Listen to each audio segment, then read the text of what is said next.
ಅವನು ಇಡೀ ಧರ್ಮಸ್ಥಳದ ಪೂರ್ತಿ ಎಲ್ಲ ತೋರಿಸಿದ್ರೆ ಆಗಿಯೋದಿಲ್ಲ. ಆದರೆ ಈಗೇನು ಅವನು ಹೇಳಿದ್ದಾನೆ ಆ ಸ್ಥಳಗಳನ್ನ ಮುಂದಕ್ಕೆ ಈಗ ಒಂದಿಷ್ಟು ಸಂಖ್ಯೆ ಎಲ್ಲ ಆಗಿದೆ, ಮುಂದಕ್ಕೆ ಹೋಗ್ಬೇಕಾ ಬೇಡವಾ ಅನ್ನುವ ತೀರ್ಮಾನ ನಾವು ಮಾಡೋದಿಲ್ಲ, ಸರ್ಕಾರ ಮಾಡೋದಿಲ್ಲ. We have given the freedom for the SIT and SIT only will decide whether to go forward or not. Referring to him as English alphabet V, ಅವನ ಹೆಸರನ್ನ ವಿ ಅಂತ ಅವರೇ ಮಾಡ್ತಾರೆ. ಇಲ್ಲಿಯವರೆಗೆ ಆಗಿರೋದೇನಪ್ಪ ಅಂದರೆ ಎಕ್ಸುಮೇಷನ್ ಅಷ್ಟೇ, ನಾಟ್ ಎಕ್ಸಾಕ್ಟ್ಲಿ ದಿ ಇನ್ವೆಸ್ಟಿಗೇಷನ್. ಈ investigation ಆಚೆ ಬಂದರೆ ಒಂದು ವೇಳೆ ಇಲ್ಲ ಏನೂ ಆಗಿಲ್ಲ ಅಂತ ಅಂದ್ಕೊಳ್ಳೋಣ, ಧರ್ಮಸ್ಥಳದ ಗೌರವ ಮತ್ತು ಹೆಚ್ಚುತ್ತಲ್ವ. ಧರ್ಮಸ್ಥಳದ ವಿಚಾರ ಇವತ್ತು ಇಡೀ ದೇಶ ಗಮನಿಸ್ತಾ ಇದೆ. ಬಹುಶಃ ಅಂತಾರಾಷ್ಟ್ರೀಯ ಮಟ್ಟದಲ್ಲೂ ಕೂಡ ಇದು ಸುದ್ದಿ ಆಗಿರ್ತಕ್ಕಂಥದ್ದನ್ನು ನಾವು ನೋಡಿದ್ದೇವೆ. ಧರ್ಮಸ್ಥಳದ ಬಗ್ಗೆ, ಧರ್ಮಸ್ಥಳ ಒಂದು ದೇವಸ್ಥಾನ, ಅದರ ಬಗ್ಗೆ ಲಕ್ಷಾಂತರ ಜನ, ಕೋಟ್ಯಾಂತರ ಜನ ಭಕ್ತಾದಿಗಳು ಇವತ್ತು ಇಡೀ ದೇಶದಲ್ಲೇ ಇದ್ದಾರೆ. ಅದಕ್ಕೆ ಆದಂಥ ಒಂದು ಸ್ಥಾನ ಇದೆ, ಸಮಾಜದಲ್ಲಿ ಅದಕ್ಕೆ ಆದಂಥ ಒಂದು ಸ್ಥಾನ ಇದೆ. ಮತ್ತು ಅದರ ಚಟುವಟಿಕೆಗಳಿಗೂ ಕೂಡ, ಚಟುವಟಿಕೆಗಳ ಬಗ್ಗೆ ಕೂಡ ಸ್ಥಾನಮಾನಗಳು ಇವತ್ತು ಇಡೀ ದೇಶದಲ್ಲಿ ಆಗಿರ್ತಕ್ಕಂಥದ್ದು. ಅದರ ಇತಿಹಾಸಕ್ಕೆ ನಾನು ಹೋಗೋದಿಲ್ಲ, ಯಾಕೆಂದರೆ ಅದರ ಹಿಸ್ಟ್ರಿ 800 ವರ್ಷದ ಹಿಂದೆ ಅದರ ಇತಿಹಾಸ ಇರ್ತಕ್ಕಂಥದ್ದು, 800 ವರ್ಷದ ಇತಿಹಾಸ ಇದೆ ಅಂತೇಳಿ ಹೇಳ್ತಾರೆ. ಅದೆಲ್ಲದಕ್ಕೂ ನಾನು ಹೋಗೋದಿಲ್ಲ, ಯಾಕೆಂದರೆ ಈಗ ನಮಗೆ ಬಂದಿರತಕ್ಕಂಥದ್ದು ಬೇರೆಯೇ ವಿಷಯ ಬಂದಿರುವಂಥ ಕಾರಣಕ್ಕಾಗಿ ನಾನು ಅದರ ಇತಿಹಾಸಕ್ಕೆ ಮತ್ತು ಅವ್ರು ಮಾಡ್ತಾ ಇರ್ತಕ್ಕಂಥ ಕೆಲಸ ಕಾರ್ಯಗಳ ಬಗ್ಗೆ, ಅವರು ಶಿಕ್ಷಣ ಕ್ಷೇತ್ರದಲ್ಲಿ ಏನು ಕೆಲಸ ಮಾಡಿದ್ದಾರೆ, ಆರೋಗ್ಯ ಕ್ಷೇತ್ರದಲ್ಲಿ ಏನು ಕೆಲಸ ಮಾಡಿದ್ದಾರೆ, ಆಮೇಲೆ ಗ್ರಾಮೀಣ ಭಾಗದಲ್ಲಿ ಅವರು ಏನು ಕೆಲಸ ಮಾಡಿದ್ದಾರೆ, ಅದೆಲ್ಲವನ್ನು ನಾನು ಪ್ರಸ್ತಾಪ ಮಾಡಿ ಅದರ ಬಗ್ಗೆ ಹೆಚ್ಚು ಸಮಯವನ್ನು ನಾನು ತಗೊಳ್ಳೋದಕ್ಕೆ ಹೋಗೋದಿಲ್ಲ. ಮಾನ್ಯ ಅಧ್ಯಕ್ಷರೇ, 3/7/25 ಒಬ್ಬ ವ್ಯಕ್ತಿ ಧರ್ಮಸ್ಥಳ ಪೊಲೀಸ್ ಸ್ಟೇಷನ್ಗೆ ಹೋಗಿ ಒಂದು ಕಂಪ್ಲೇಂಟ್ ಕೊಡ್ತಾನೆ. ಆ ಕಂಪ್ಲೇಂಟ್ನಲ್ಲಿ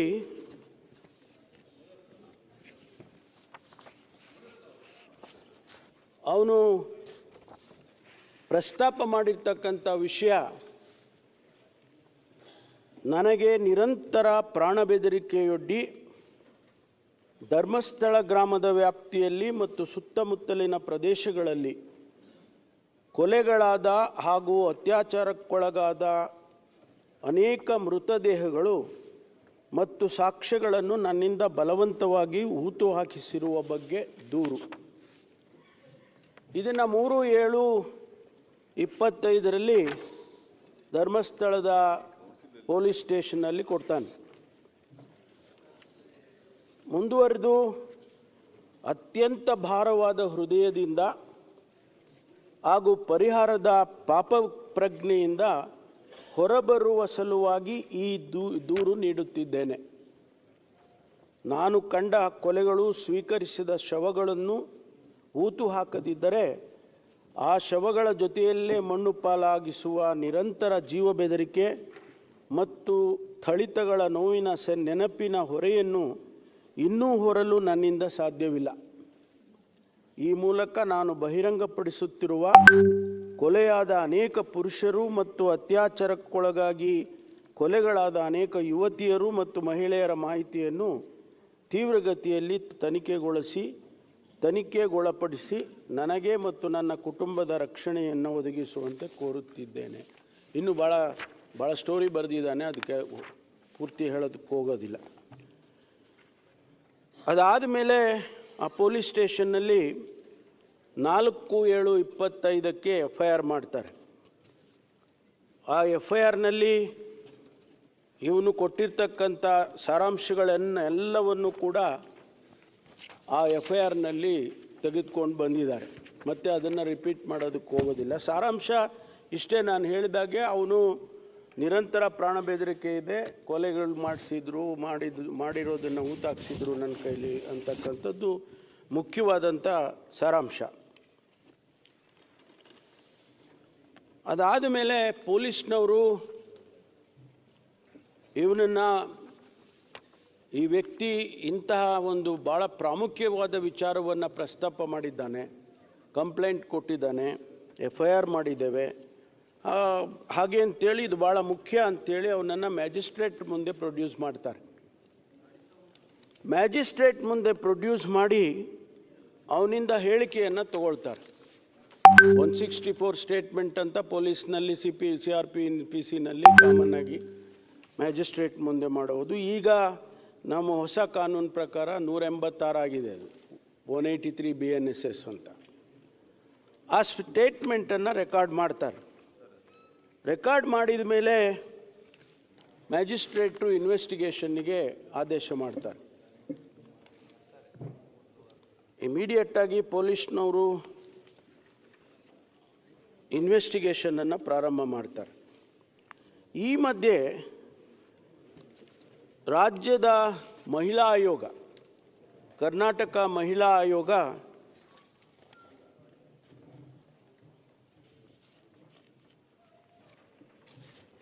ರಾಜ್ಯದ ಮಹಿಳಾ ಆಯೋಗ ಅಧ್ಯಕ್ಷರು ಮಾನ್ಯ ಮುಖ್ಯಮಂತ್ರಿಗಳಿಗೆ ಒಂದು ಪತ್ರ ಬರೀತಾರೆ. ವಿಷಯ ಏನಪ್ಪ ಅಂತ ಹೇಳಿದರೆ, ಧರ್ಮಸ್ಥಳ ವ್ಯಾಪ್ತಿಯಲ್ಲಿನ ಸಾವಿನ ಪ್ರಕರಣಗಳಿಗೆ ಸಂಬಂಧಿಸಿದಂತೆ ವಿಶೇಷ ತನಿಖಾ ತಂಡ SITಯನ್ನು ರಚಿಸುವ ಬಗ್ಗಂತೆ ಕೋರಿ. ಅದರ ಉಲ್ಲೇಖನೂ ಹೇಳ್ತಾರವರು. ಸಮೂಹ ಮಾಧ್ಯಮಗಳ ವರದಿ ಅಂದರೆ ಪತ್ರಿಕೆಗಳೆಲ್ಲ ಬಂದಿದೆ, ಆ ಕಾರಣಕ್ಕಾಗಿ ನೀವು ಇದಕ್ಕೆ ಒಂದು SITಯನ್ನು ಮಾಡಿ ಹಾಗೆ ಅಂತೇಳಿ ಅವರು ಪತ್ರ ಬರೀತಾರೆ. ಪತ್ರದ ಸಾರಾಂಶ, ಮೇಲಿನ ವಿಷಯ ಮತ್ತು ಉಲ್ಲೇಖಕ್ಕೆ ಸಂಬಂಧಿಸಿದಂತೆ ಧರ್ಮಸ್ಥಳದ ಭಾಗದಲ್ಲಿ 100 ಶವಗಳನ್ನು ಹೂತಿರುವುದಾಗಿ ವ್ಯಕ್ತಿಯೊಬ್ಬರು ನ್ಯಾಯಾಲಯದಲ್ಲಿ ಹೇಳಿಕೆಯನ್ನು ದಾಖಲಿಸಿದ್ದಾರೆ. ದಿನಾಂಕ 12/7/25 ಟೈಮ್ಸ್ ನೌ ಮತ್ತಿತರ ಮಾಧ್ಯಮಗಳು ಮನುಷ್ಯರೊಬ್ಬರ ತಲೆಬುರುಡೆ ದೊರಕಿದ ಬಗ್ಗೆ ಹಾಗೂ ನಾಪತ್ತೆಯಾದ ವೈದ್ಯಕೀಯ ವಿದ್ಯಾರ್ಥಿನಿಯೊಬ್ಬರ ಕುಟುಂಬದವರ ಹೇಳಿಕೆಯ ವರದಿ ಪ್ರಸಾರವಾಗಿರುವುದನ್ನು ಆಯೋಗವು ಗಂಭೀರವಾಗಿ ಪರಿಗಣಿಸಿದೆ. ಆಮೇಲೆ ಈ ವಿಷಯಗಳನ್ನೆಲ್ಲ ಹೇಳಿದ ಮೇಲೆ ಕಡೆಗೆ ಹೇಳ್ತಾರೆ, ಹಾಗಾಗಿ ಧರ್ಮಸ್ಥಳದ ವ್ಯಾಪ್ತಿಯಲ್ಲಿ ಕಳೆದ 20 ವರ್ಷಗಳಿಂದ ನಾಪತ್ತೆಯಾಗಿರುವ ಮಹಿಳೆಯರು ಮತ್ತು ವಿದ್ಯಾರ್ಥಿನಿಯರ ಪ್ರಕರಣಗಳು ಅಸ್ವಾಭಾವಿಕವಾದಂಥ ಸಾವು, ಕೊಲೆ ಪ್ರಕರಣಗಳು ಮತ್ತು ಅತ್ಯಾಚಾರ ಪ್ರಕರಣಗಳಿಗೆ ಸಂಬಂಧಿಸಿದಂತೆ ಸಮಗ್ರ ಮತ್ತು ನಿಷ್ಪಕ್ಷವಾದ ತನಿಖೆಗಾಗಿ ಹಿರಿಯ ಪೊಲೀಸ್ ಅಧಿಕಾರಿಗಳ ನೇತೃತ್ವದಲ್ಲಿ ವಿಶೇಷ ತನಿಖಾ ತಂಡ SIT ರಚಿಸುವಂತೆ ಈ ಮೂಲಕ ತಮ್ಮನ್ನು ಕೋರುತ್ತೇನೆ. ಇದಾದ ಮೇಲೆ ಮಾನ್ಯ ಮುಖ್ಯಮಂತ್ರಿಗಳು ಮತ್ತು ನಾವು ಮಾತನಾಡಿದ ನಂತರ ಇದಕ್ಕೆ SITಗೆ ಆದೇಶ ಮಾಡ್ತೇವೆ. SIT ಆದೇಶ ಮಾಡಿ ಅದಕ್ಕೆ ಟರ್ಮ್ಸ್ ಆಫ್ ರೆಫರೆನ್ಸನ್ನು ಕೊಡ್ತೇವೆ. ಏನೇನು ಅವರು ತನಿಖೆ ಮಾಡಬೇಕು ಅಂಥೇಳಿ 19/7/25 19/7/25 SIT ಕಾನ್ಸ್ಟಿಟ್ಯೂಟ್ ಆಗುತ್ತೆ ಮಾನ್ಯ ಅಧ್ಯಕ್ಷರೇ. ಆ SITಯಲ್ಲಿ ಮಾನ್ಯ ಡಾಕ್ಟರ್ ಪ್ರಣವ್ ಮೊಹಂತಿ IPS ಮುಖ್ಯಸ್ಥರು, ಅವರು ಪೊಲೀಸ್ ಮಹಾನಿರ್ದೇಶಕರು, ಆಂತರಿಕ ಭದ್ರತಾ ವಿಭಾಗ. ಅನುಚೇತ್ ಅಂತಕ್ಕಂಥವರು ಉಪ ಪೊಲೀಸ್ ಮಹಾನಿರ್ದೇಶಕರು ನೇಮಕಾತಿ, ಅವರು ಸದಸ್ಯರು. ಆನಂತರ ಸೌಮ್ಯಲತಾ ಅಂತಕ್ಕಂಥವರು ಉಪ ಪೊಲೀಸ್ ಆಯುಕ್ತರು. ಜಿತೇಂದ್ರ ಕುಮಾರ್ ದಯಾಮ ಅಂತಕ್ಕಂಥವರು, ಅವರು ಕೂಡ ಪೊಲೀಸ್ ಅಧೀಕ್ಷಕರು. ಇದರಲ್ಲಿ ಶ್ರೀಮತಿ ಸೌಮ್ಯಲತಾ ಅವರು ಪತ್ರ ಕೊಟ್ಟು ನನಗೆ ವೈಯಕ್ತಿಕ ಕಾರಣಕ್ಕಾಗಿ ನನಗೆ ಬೇಡ, ಬೇರೆಯವ್ರಿಗೆ ನೀವು ಮಾಡಿ ಅಂತ ಹೇಳ್ತಾರೆ, ಅದನ್ನು ಬದಲಾಯಿಸ್ತಾರೆ. ನಂತರ ಈ SIT ಅವರು ಏನು ಲೋಕಲ್ ಪೊಲೀಸ್ ಧರ್ಮಸ್ಥಳ ಪೊಲೀಸ್ನವರು ತನಿಖೆ ಪ್ರಾರಂಭ ಮಾಡಿದರು, ಅವರಿಂದ ಈ ಒಂದು ಕೇಸನ್ನು ಅವರು ವಹಿಸ್ಕೊಳ್ತಾರೆ. ವಹಿಸ್ಕೊಂಡು ಅವರು ಪ್ರಾರಂಭ ಮಾಡ್ತಾರೆ.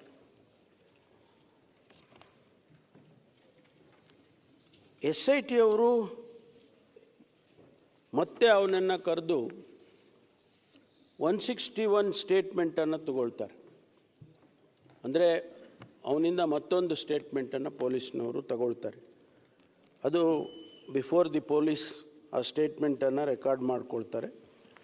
ಅದರಲ್ಲಿ ಅವನು ಹೇಳ್ತಾನೆ, ನಾನು ಇಂತಿಂಥ ಕಡೆ ಎಲ್ಲ ನಾನು ಹೂತಾಕಿದ್ದೆ, ಶವಗಳನ್ನು ಇಂತಿಂಥ ಸ್ಥಳದಲ್ಲಿ ನಾನು ಹೂತಾಕಿದ್ದೆ ಅಂತೇಳಿ ಹೇಳ್ತಾನೆ.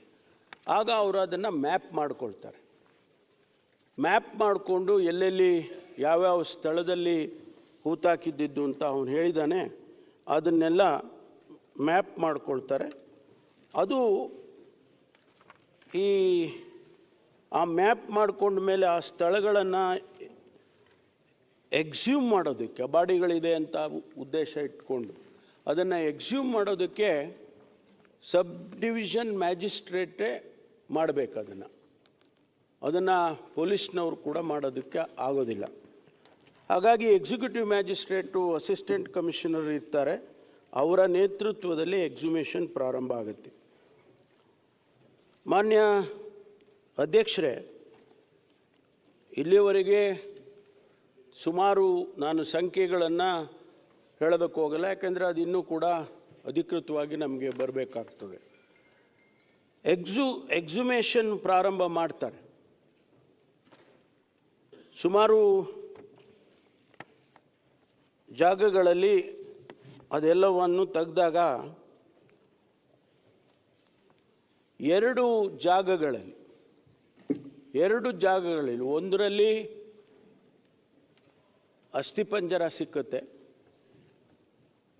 ಅದನ್ನು ತೆಗೆದುಕೊಂಡು FSLಗೆ ಕೊಡ್ತಕ್ಕಂಥ ಕೆಲಸವನ್ನು, ಅಲ್ಲಿ ಸಾಯಿಲ್ ಸ್ಯಾಂಪಲ್ ಇರ್ಬೋದು, ಆ ಬೋನ್ಸ್ ಇರ್ಬೋದು, ಅಲ್ಲಿ ಸಿಕ್ಕಿದಂಥ ಯಾವುದೇ ಮೆಟೀರಿಯಲ್ ಎಲ್ಲವನ್ನು ಕೂಡ ಅವರು ಸ್ಯಾಂಪಲ್ ಕಲೆಕ್ಟ್ ಮಾಡಿಕೊಂಡು FSLಗೆ ಕಳಿಸ್ಕೊಡ್ತಾರೆ. ಇನ್ನೊಂದು ಜಾಗದಲ್ಲಿ ಅಲ್ಲಿ ಕೂಡ ಒಂದಷ್ಟು ಬೋನ್ಗಳು ಸಿಕ್ಕುತ್ತೆ, ಅದನ್ನು ಕೂಡ ಕಲೆಕ್ಟ್ ಮಾಡಿಕೊಂಡು ಅದನ್ನು FSLಗೆ ಕೊಡ್ತಾರೆ. ಆಮೇಲೆ ಇನ್ನು ಮಿಕ್ಕ ಜಾಗಗಳಲ್ಲಿ ಅಲ್ಲಿ ಲ್ಯಾಟ್ರೈಟ್ ಸಾಯಿಲ್ ಅಂತ, ಕೆಂಪು ಕಲ್ಲು ಅಂತ ತಾವು ಹೇಳ್ತಿರಲ್ಲ, ಕೆಂಪು ಮಣ್ಣು, ಅದು ಭಾಳ ಆ್ಯಸಿಡಿಕ್ ಸಾಯಿಲ್. ಏನೇ ಇದ್ದರೂ ಬೋನ್ ಇರ್ಬೋದು ಅಥವಾ ಬೇರೆ ಏನೇ ಮೆಟೀರಿಯಲ್ ಇದ್ದರೆ ಇಂದಿಷ್ಟು ದಿವಸದಲ್ಲೇ ಅದೆಲ್ಲ ಕರಗಿ ಹೋಗುತ್ತೆ ಅಂತಕ್ಕಂಥದ್ದು ಇದೆ. ಅದಕ್ಕಾಗಿ ಅವ್ರೇನು ಮಾಡ್ತಾರೆ, ಎಲ್ಲ ಸ್ಪಾಟ್ನಲ್ಲಿ ಎಲ್ಲೆಲ್ಲಿ ಅವನು ತೋರಿಸಿದ್ದ, ಎಲ್ಲೆಲ್ಲಿ ಇವರು ಎಕ್ಸುಮೇಷನ್ ಮಾಡಿದರು, ಆ ಎಲ್ಲ ಜಾಗಗಳಲ್ಲೂ ಕೂಡ ಸ್ಯಾಂಪಲ್ಸನ್ನು ಕಲೆಕ್ಟ್ ಮಾಡ್ಕೊಳ್ತಾರೆ. ಸಾಯಿಲ್ ಸ್ಯಾಂಪಲ್ಸ್ ಕಲೆಕ್ಟ್ ಮಾಡಿ ಅದನ್ನು ಕೂಡ ಲ್ಯಾಬ್ರೇಟ್ರಿಗೆ ಕಳಿಸಿದ್ದಾರೆ. ಇವತ್ತು ಅದರ ಅನಾಲಿಸಿಸ್ ಆಗಬೇಕು. ಮೊದಲು ಅಸ್ಥಿಪಂಜರ ಸಿಕ್ತು ಅಂತ ಹೇಳಿದ್ನಲ್ಲ, ಆ ಜಾಗದಲ್ಲಿ ಆ ಅಸ್ಥಿಪಂಜರದ ಅನಾಲಿಸಿಸ್ ಆಗಬೇಕು. ಮತ್ತು 2ನೇ ಜಾಗದಲ್ಲಿ ಕೂಡ ಅನಾಲಿಸಿಸ್ ಆಗಬೇಕು. ಪ್ರತಿಯೊಂದು ಸ್ಪಾಟ್ನಲ್ಲೂ ಏನು ಸ್ಯಾಂಪಲ್ ತಗೊಂಡಿದ್ದಾರೆ ಅದೆಲ್ಲ ಅನಾಲಿಸಿಸ್ ಆಗಬೇಕು. ಆಗ ಇನ್ವೆಸ್ಟಿಗೇಷನ್ ಪ್ರಾರಂಭ ಆಯಿತು ಅಂತೇಳಿ ನಾವು ಹೇಳ್ಬೋದು. ಇಲ್ಲಿಯವರೆಗೆ ಆಗಿರೋದೇನಪ್ಪ ಅಂದರೆ ಎಕ್ಸುಮೇಷನ್ ಅಷ್ಟೇ, not exactly the investigation. Investigation ಯಾವಾಗ ಪ್ರಾರಂಭ ಆಗ್ತದೆ ಅಂದರೆ ಸ್ಯಾಂಪಲ್ ಅನಾಲಿಸಿಸ್ ಆಗಿ, DNA ಅನಾಲಿಸಿಸ್ ಆಗಿ, ಸಾಯಿಲ್ ಅನಾಲಿಸಿಸ್ ಆಗಿ, ಅಲ್ಲಿ ಬರುವಂಥ ರಿಸಲ್ಟಿನ ಆಧಾರದ ಮೇಲೆ ಇನ್ವೆಸ್ಟಿಗೇಷನನ್ನು ಪ್ರಾರಂಭ ಮಾಡ್ತಾರೆ. ಈ ಮಧ್ಯೆ ಅವನು ಮೊದಲೇ ಒಂದು ಸ್ಕಲ್ಲನ್ನು ತೆಗೆದುಕೊಂಡು ಬಂದು ಕೊಟ್ಟಿರ್ತಾನೆ. ಅದನ್ನು ಕೂಡ ಈಗಾಗಲೇ FSLಗೆ ಕಳಿಸಿದ್ದಾರೆ.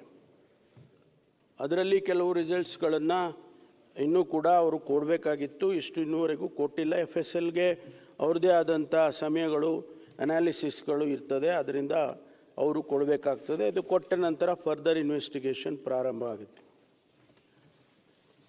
ಈ ಮಧ್ಯೆ ಅವನು ದಿನನಿತ್ಯ ಬರೋದು, ದಿನನಿತ್ಯ ಸಂಜೆ ಅವನು ವಾಪಸ್ ಹೋಗೋದು, ಯಾರ್ದೋ ಕಸ್ಟಡಿಗೆ ಹೋಗ್ತಾನೆ, ಅವರೇನೋ ಹೇಳ್ಕೊಡ್ತಾರೆ, ಅದನ್ನು ಬಂದು ಹೇಳ್ತಾನೆ, ಪೊಲೀಸ್ನವ್ರು ಯಾಕೆ ಅವನನ್ನು ಅರೆಸ್ಟ್ ಮಾಡಲಿಲ್ಲ. ಈ ರೀತಿ ಪ್ರಶ್ನೆಗಳು ಮಾನ್ಯ ಸುನೀಲ್ ಕುಮಾರ್ ಅವರು ಮತ್ತು ವಿರೋಧ ಪಕ್ಷದ ನಾಯಕರು ಕೇಳಿದರು. ಮಾನ್ಯ ಅಧ್ಯಕ್ಷರೇ, ಈ ವಿಟ್ನೆಸ್ಗಳಿಗೆ ಒಂದು ವಿಟ್ನೆಸ್ ಪ್ರೊಟೆಕ್ಷನ್ ಆ್ಯಕ್ಟ್ ಅಂತ ಮಾಡಿದ್ದಾರೆ, ಕೇಂದ್ರ ಸರ್ಕಾರ ಮಾಡಿದೆ. ಅದನ್ನು ರಾಜ್ಯ ಸರ್ಕಾರಗಳು ಕೂಡ ಅಡಾಪ್ಟ್ ಮಾಡಿಕೊಳ್ಳುತ್ತೆ, ಅದಕ್ಕೆ ಅವ್ರದ್ದೇ ಆದಂಥ ನಿಯಮಗಳನ್ನು ಮಾಡ್ತಾರೆ. ಈ ಸಂದರ್ಭದಲ್ಲಿ ಅವರು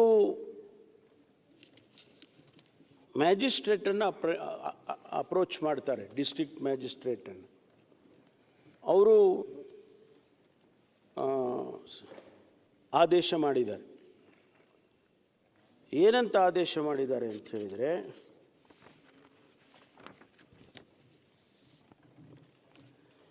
ಅದಕ್ಕೊಂದು ಸಮಿತಿ ಇದೆ,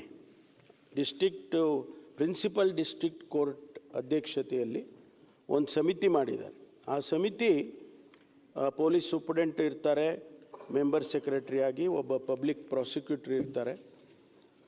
ಅವರು ಆದೇಶ ಮಾಡ್ತಾರೆ, the committee of detailed deliberations it is decided that to give protection to the first informant and his family members pertaining to crime number 39/2025 of Dharmasthala Police Station, Dakshina Kannada, Mangaluru, which are as follows: ensuring that witness and accused do not come face to face during investigation. ಎರಡನೇದು, monitoring of mail and telephone calls if the first informant and his family members consented. ಮೂರನೇದು, installation of security devices in the residence of the first informant such as CCTV and alarms. 4, concealment of identity of the first informant by referring to him as English alphabet V. ಅವನ ಹೆಸರನ್ನು V ಅಂತ ಅವರೇ ಮಾಡ್ತಾರೆ. Herein afterwards the first informant has to be referred as V. 5ನೇದು, emergency contact persons for the first informant to be furnished by V. 6, regular patrolling around the house of V. 7ನೇದು, temporary change of residence to a relative's house or a nearby town if V is consented. Escort to and from the police station and court. Allowing a support person to remain present during the recording the statement by the police. The remaining protection measures will be considered at the subsequent stage if necessary arises. The above said protection measures will be in force for 60 days from today unless the situation of urgency arises to conduct the next committee meeting. ಇದನ್ನು principal district judge ಅವರು ಕೋರ್ಟ್ರಿಂದ ಆದೇಶವನ್ನು ಮಾಡ್ತಾರೆ. ಅದಕ್ಕಾಗಿ ಅವರನ್ನು arrest ಮಾಡೋದಕ್ಕಾಗಲಿ ಅಥವಾ ನಮ್ಮ ಪೊಲೀಸ್ನವರ ಪ್ರೊಟೆಕ್ಷನ್ನಲ್ಲಿ ಇಟ್ಕೊಳ್ಳೋದಕ್ಕಾಗಲಿ ಸಾಧ್ಯ ಆಗೋದಿಲ್ಲ ಅಂಥೇಳಿ ಮಾನ್ಯ ಸದಸ್ಯರುಗಳಿಗೆ ನಾನು ತಿಳಿಸೋದಕ್ಕೆ ಬಯಸ್ತೇನೆ. ಮಾನ್ಯ ಅಧ್ಯಕ್ಷರೇ, ಈಗ ತನಿಖೆ ಬಹಳ ಗಂಭೀರವಾಗಿ ನಡೀತಾ ಇದೆ. ಈಗೇನವರು ವಿಟ್ನೆಸ್ ಪ್ರೊಟೆಕ್ಷನ್ ಆ್ಯಕ್ಟ್ನಲ್ಲಿ ಹೇಳಿದರು ಅದೆಲ್ಲವನ್ನು ಕೂಡ SITನವರು ಅವರಿಗೆ ಮಾಡಿದ್ದಾರೆ. ಜೊತೆಗೆ ಏನೆಲ್ಲ ಇನ್ವೆಸ್ಟಿಗೇಷನ್ನಲ್ಲಿ ಸಾಧ್ಯತೆ ಇದೆ, ಟ್ರಾನ್ಸ್ಪರೆಂಟಾಗಿ ಇನ್ವೆಸ್ಟಿಗೇಷನ್ ಮಾಡೋದಕ್ಕೆ ಸಾಧ್ಯತೆ ಇದೆ, ಯಾರದೇ ಒತ್ತಡಕ್ಕೆ ಮಣಿದೇ ಇರತಕ್ಕಂಥ ರೀತಿಯಲ್ಲಿ ಯಾರನ್ನೂ ಕೂಡ ಈ ಇನ್ವೆಸ್ಟಿಗೇಷನ್ನ ಡೈಲ್ಯೂಟ್ ಮಾಡೋದಕ್ಕೆ ಆಗಲಿ ಅವಕಾಶ ಕೊಡೋದಕ್ಕಾಗಲಿ ಇದು ಯಾವುದನ್ನೂ ಮಾಡದೆ ಬಹಳ ಫೇರ್ ಆಗಿ ಇವತ್ತು ಇನ್ವೆಸ್ಟಿಗೇಷನ್ನು ನಡೀತಾ ಇದೆ. ಅವನು ಎಲ್ಲೆಲ್ಲಿ ತೋರಿಸ್ತಾನೆ ಅಲ್ಲೆಲ್ಲ ಹಾಕ್ಕೊಂಡು ಹೋಗ್ತಾ ಇದ್ದೀರಿ. ಇನ್ನೂ ಎಷ್ಟು ಕಡೆ ನೀವು ಹಗಿತೀರಿ? ಇದೆಲ್ಲ ಪ್ರಶ್ನೆಗಳು ಇವತ್ತು ಬಂದಿದ್ದಾವೆ. ಅವನು ಇಡೀ ಧರ್ಮಸ್ಥಳದ ಪೂರ್ತಿ ಎಲ್ಲ ತೋರಿಸಿದ್ರೆ ಅಗಿಯೋದಿಲ್ಲ. ಆದರೆ ಈಗೇನು ಅವನು ಹೇಳಿದ್ದಾನೆ ಆ ಸ್ಥಳಗಳನ್ನು ಮುಂದಕ್ಕೆ ಈಗ ಒಂದಿಷ್ಟು ಸಂಖ್ಯೆ ಎಲ್ಲ ಆಗಿದೆ. ಮುಂದಕ್ಕೆ ಹೋಗಬೇಕಾ ಬೇಡವಾ ಅನ್ನುವ ತೀರ್ಮಾನ ನಾವು ಮಾಡೋದಿಲ್ಲ, ಸರ್ಕಾರ ಮಾಡೋದಿಲ್ಲ. We have given the freedom for the SIT and SIT only will decide whether to go forward or not. ಈಗ ಇದನ್ನ ಖಾತ್ರಿ ಮಾಡ್ಕೊಳ್ಳೋದು ಹೇಗೆ? ಈಗ ಇದು ಅನಾಲಿಸಿಸ್ ಆಗಬೇಕು ಮಾನ್ಯ ಅಧ್ಯಕ್ಷರೇ. ಆ ಸ್ಥಳಗಳಲ್ಲಿ ಅವರು ಅನಾಲಿಸಿಸ್ ಮಾಡಿ, ಕೆಮಿಕಲ್ ಅನಾಲಿಸಿಸ್ ಮಾಡಿ, DNA ಮಾಡಿ, ಹೌದು ಅಲ್ಲೇನೂ ಇರಲಿಲ್ಲ, ಏನೂ ಇಲ್ಲ, ಆ ಸ್ಯಾಂಪಲ್ನಲ್ಲಿ ಯಾವುದೇ ರೀತಿಯ ಹ್ಯೂಮನ್ ಇದು DNA ಹ್ಯೂಮನ್ ಇದು ಬರಲಿಲ್ಲ ಅಂತಾದರೆ ಅದು ಬೇರೆ ಕನ್ಕ್ಲೂಷನಿಗೆ ಬರುತ್ತೆ.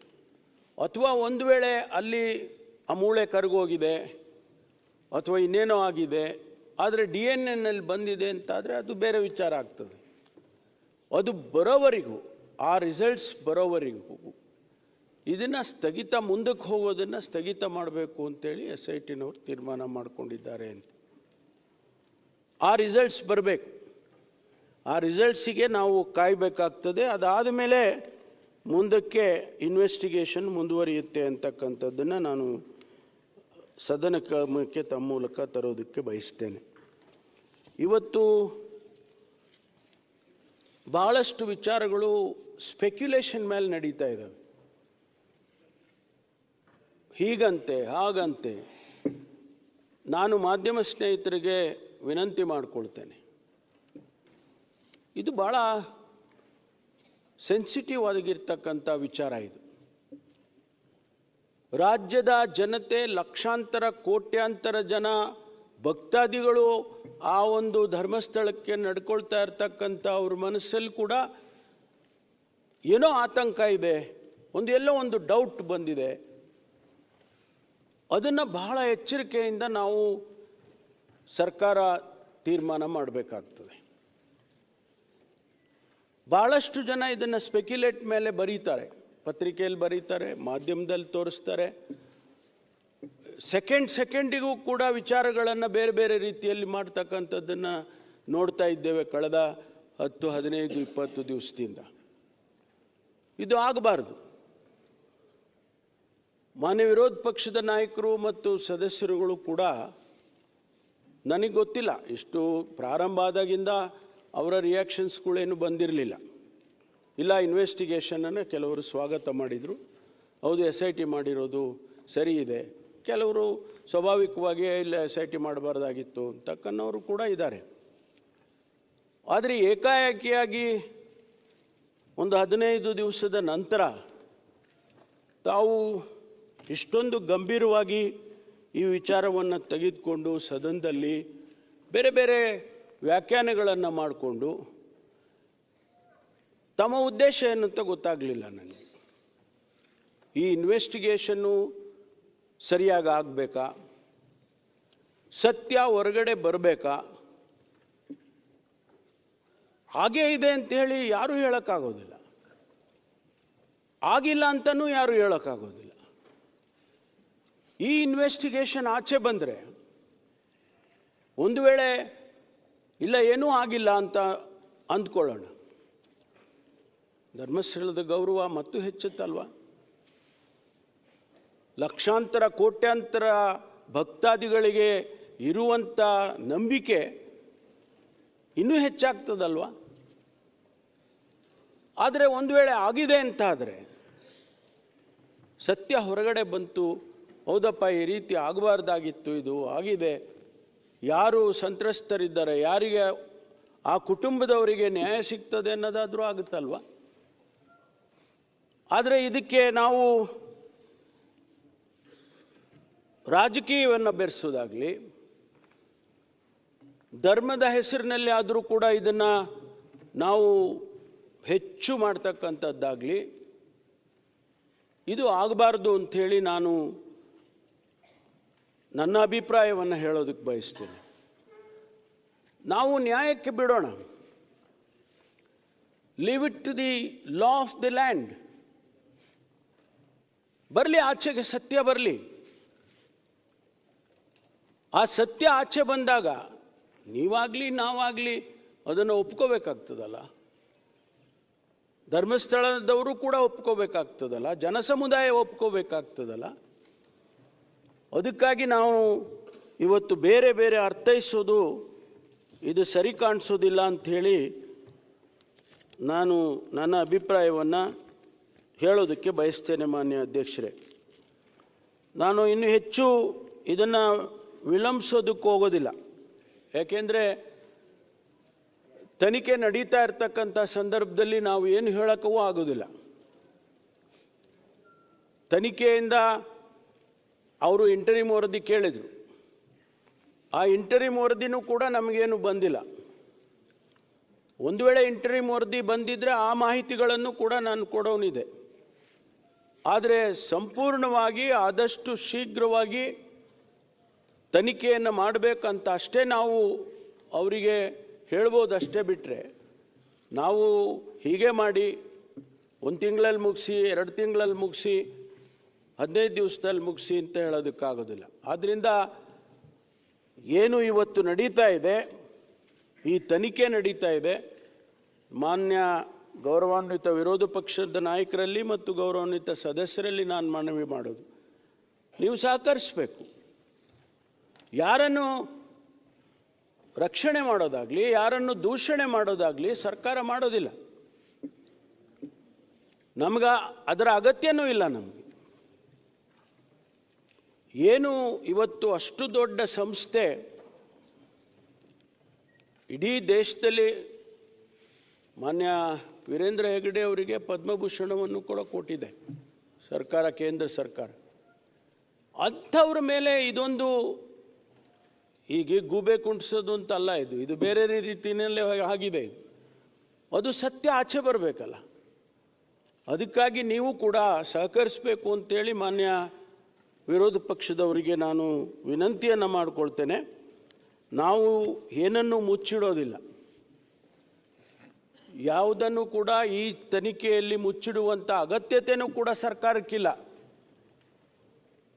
ನಾವು ಫೇರ್ ಆಗಿ, ಪಕ್ಷಾತೀತವಾಗಿ ಯಾವುದೇ ರೀತಿಯ ತನಿಖೆ ಆಗಬೇಕು ಅಂತಕ್ಕಂಥ ಉದ್ದೇಶವನ್ನು ಇಟ್ಕೊಂಡಿದ್ದೀವಿ. ಬೇರೆ ಬೇರೆ ಬೇರೆ ನಮಗೇನು ಉದ್ದೇಶಗಳು ಬೇರೆ ಇಲ್ಲ ನಮಗೆ, ಮಾನ್ಯ ಅಧ್ಯಕ್ಷರೇ.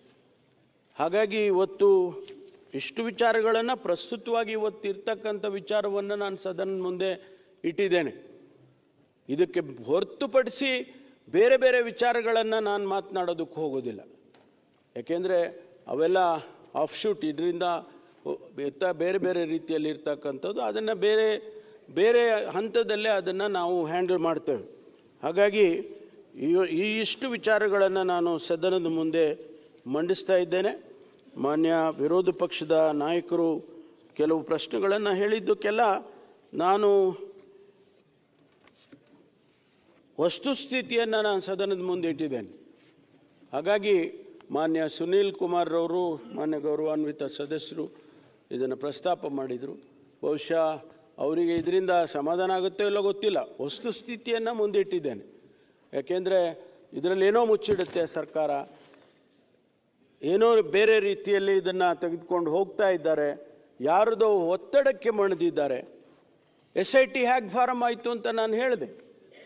SIT ಯಾರೋ ಒತ್ತಡಕ್ಕೆ ಮಣಿದೆ SIT ಮಾಡಲಿಲ್ಲ ನಾವು.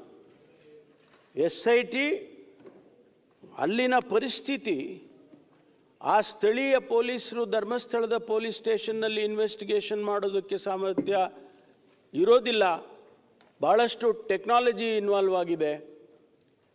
DNA ಅನಾಲಿಸಿಸ್ ಮಾಡಬೇಕು, ಸಾಯಿಲ್ ಅನಾಲಿಸಿಸ್ ಮಾಡಬೇಕು, ತದನಂತರ ಬರುವಂಥ ಇನ್ವೆಸ್ಟಿಗೇಷನ್ನು. ಅನಾಲಿಸಿಸ್ ಅಲ್ಲಿಗೆ ಮುಗ್ದೋಗೋದಿಲ್ಲ ಮಾನ್ಯ ಅಧ್ಯಕ್ಷರೇ. ಅನಾಲಿಸಿಸ್ ಆದಮೇಲೆ ಬರುತ್ತೆ ಇನ್ವೆಸ್ಟಿಗೇಷನ್. ಒಂದು ವೇಳೆ ಅಲ್ಲಿ ಒಂದು ಜಾಗದಲ್ಲಿ ಈಗ ಬೋನ್ ಸಿಕ್ಕಿದೆ ಅಂತ ಹೇಳಿದೆ ನಾನು. ಆ ಬೋನ್ ಯಾರ್ದು? ಎಲ್ಲಿಂದ ಬಂತು ಅಬೋನು? ಆ ಅಸ್ಥಿಪಂಜರ ಯಾವ ಸ್ಥಿತಿಯಲ್ಲಿ ಅವರು ಹೂತಾಕಿದ್ರು? ಅದು ಮರ್ಡರ್ ಆಗಿತ್ತಾ, ನ್ಯಾಚುರಲ್ ಆಗಿತ್ತಾ, ಹೂತವ್ರು ಯಾರು? ಇಷ್ಟು ಬೇರೆ ಬೇರೆ ವಿಚಾರಗಳೆಲ್ಲ ಇನ್ವೆಸ್ಟಿಗೇಷನ್ಗೆ ಶುರುವಾಗ್ತವೆ ಈ ಅನಾಲಿಸಿಸ್ ಬಂದ ಮೇಲೆ. ಆದ್ದರಿಂದ ನಾವು ಯಾವುದೇ ಒತ್ತಡಕ್ಕೆ ಮಣದಿಲ್ಲ. ಆ ಕಾರಣಕ್ಕಾಗಿ SIT ಮಾಡಬೇಕಾಯ್ತು ವಿನಃ ಆ ಪೊಲೀಸ್ ಸ್ಟೇಷನ್ನಲ್ಲಿ ಅವರು ಹ್ಯಾಂಡಲ್ ಮಾಡೋದಕ್ಕಾಗೋದಿಲ್ಲ ಅಂತೇಳಿ, ಜೊತೆಗೆ ಮಹಿಳಾ ಆಯೋಗದವರು ರಿಕ್ವೆಸ್ಟ್ ಮಾಡಿದರು. ಅದನ್ನು ನಾನು ಪ್ರಸ್ತಾಪ ಮಾಡಿದ್ದೇನೆ. ಆದ್ದರಿಂದ ಯಾವುದೇ ಕಾರಣಕ್ಕೂ ಕೂಡ ಇದರಲ್ಲಿ ಯಾವ ಕಾಂಪ್ರಮೈಸು ಕೂಡ ನಾವು ಮಾಡಿಕೊಳ್ಳೋದಿಲ್ಲ. ಸತ್ಯವನ್ನು ಹೊರಗೆ ತರ್ತೇವೆ. ಸತ್ಯ ಹೇಳಿದೆ 164 ಸ್ಟೇಟ್ಮೆಂಟಲ್ಲಿ ಅವರು ಏನು ಹೇಳಿದ್ದಾರೆ ಅವೆಲ್ಲವನ್ನು ವೆರಿಫೈ ಮಾಡ್ತಾ ಇದ್ದೇವೆ. ಒಂದೊಂದಾಗಿ ಅವರು ಹೇಳಿದ ಪ್ರತಿಯೊಂದು ವಿಚಾರವನ್ನು ಕೂಡ ಇವತ್ತು ನಾವು ಅದನ್ನು ಇನ್ವೆಸ್ಟಿಗೇಷನ್ ಮಾಡ್ತಕ್ಕಂಥ ಕೆಲಸವನ್ನು ನಾವು ಮಾಡ್ತೇವೆ ಅಂತಕ್ಕಂಥ ಮಾತನ್ನು ಹೇಳಿ, ಸಮಯ ಕೊಟ್ಟಿದ್ದಕ್ಕಾಗಿ ನಮಗೆ ಧನ್ಯವಾದಗಳನ್ನು ಹೇಳಿ ನಾನು ಮಾತು ಮುಗಿಸ್ತೇನೆ.